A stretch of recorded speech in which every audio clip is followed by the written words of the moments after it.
કર્યો. ગાયના છાણમાંથી ધૂપબત્તી બનાવી નેચરલ. હવે સાંભરાણી કપ અહીંયા બનાવ્યા છે. સાંભરાણી કપ લાઈવ જુઓ. આ એનો મોલ્ડ છે. સાંભરાણી કપ આ રીતે બનાવવાના હોય છે ઘરે બેઠા.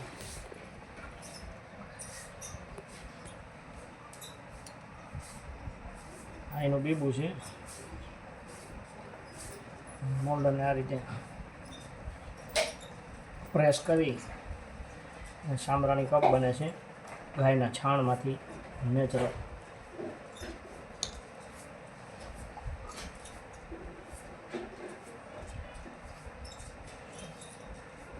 આ રીતે સાંભરાણી કપ બને છે. સાંભરાણી કપ ધૂપબત્તી ગાયના છાણમાંથી નેચરલ બનાવી.